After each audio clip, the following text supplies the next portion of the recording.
Deandra Frierson, registered dental hygienist, coming to you live from South Carolina, where I took the time to share some insight and to gain some insight with some individuals who experience healthcare disparities, particularly oral health disparities. Who am I talking about? Individuals who are unique. And while they may experience challenges, they do their best to live their lives on a daily basis. I'm referring to individuals with special needs. And while there are several challenges that they face, one thing we can do is learn about them and figure out how we can help them. So it is my goal that at the conclusion of this presentation, you understand the disparities, we identify them, we look at what it is and how it is for them to deal with them, and then we assist them in finding a solution. Thank you so much for your time. When setting out to address a need, you first have to identify the needs. Therefore, in order to have this study be successful, I decided to create a survey. And the survey focused on what one would deem real-world challenges for individuals who have disabilities and what they face when it comes to trying to access health care. The findings, definitely eye-opening. But I do feel that as a result of conducting the survey and looking at things from their perspective, we have clear paths towards making things easier for them. Of the barriers identified, conducive environments came in at 78%, where participants deemed that clinics they knew about lacked accessibility, dental staff was not trained, or the environment promoted sensory overload, and there was also poor communication within the environment. Solutions for conducive environments include sensory-friendly designs of the clinic. For example, soft lights, low noises, and even soothing sounds in the treatment room. Disability competency training for providers. There are several providers who desire to be of assistance, but because they lack training, sometimes they are hesitant in actually providing service. Allowing for clinics to have a universal design. So no matter who it is, they can easily access the clinic, be it with wider doors, a ramp, or anything that be suitable for accessibility. Caregiver inclusion and visual communication. Individuals who have disabilities have a variety of ways to communicate. Using visuals will assist them in being able to feel as though they are a part of the actual appointment. And then it also gives the caregiver an idea of what he or she can do visually to assist them when they are at home, when they get ready for care. And lastly, mobile in-home services. Some individuals have difficulty leaving their actual home environment. Allowing for mobile care is something that would definitely be of great assistance for those individuals.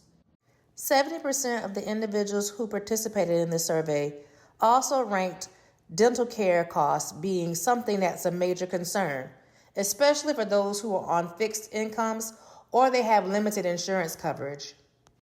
To be honest, cost barriers could also fall under the umbrella of accessibility.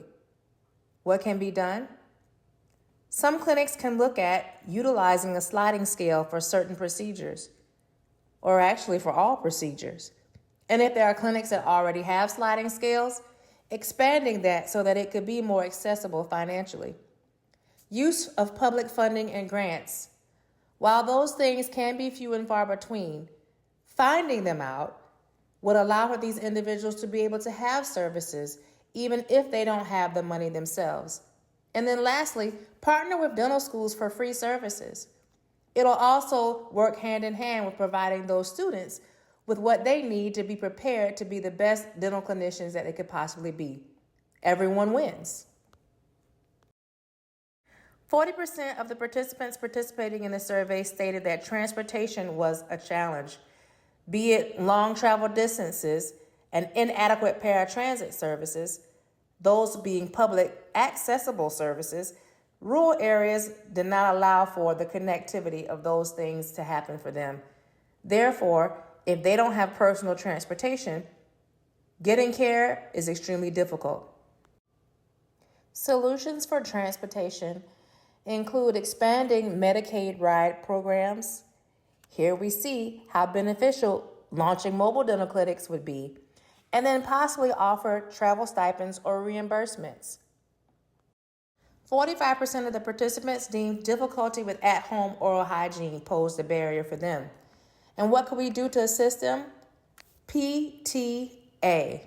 Provide adaptive oral hygiene kits, train caregivers in brushing and flossing, and then add oral care to daily structured routines. Compiling the results from the survey, I was able to see that there was one commonality amongst all barriers. Each of them was an accessibility issue, be it physical or financial.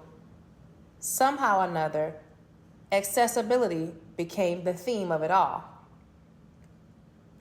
There are 3 things that we can do, and I consider them cross-cutting strategies: form, pilot, and use. Form a disability-inclusive oral health task force. We've got the barriers, but we need to dive a little bit deeper to see what can we do in order for them to access this care that they are so direly in need of. Piloting programs to actually test scalable models that will seek to address these barriers. And then lastly, use the data for grant writing and advocacy. The first step was compiling this evidence that I've shared with you all. Now we have a way to address it. And if we do these strategies, form, pilot, we can use all of that data so that we can find ways of ending this cycle of disparities. Tonight's broadcast only shows us a glimpse of what is needed and how we can help. I hope that you've been enlightened and that something has been stirred up in you to figure out what we can do to be of assistance to individuals who just want to be able to do, who want to be able to exist, and who want to be able to have the kind of care that everyone deserves. Thank you for watching.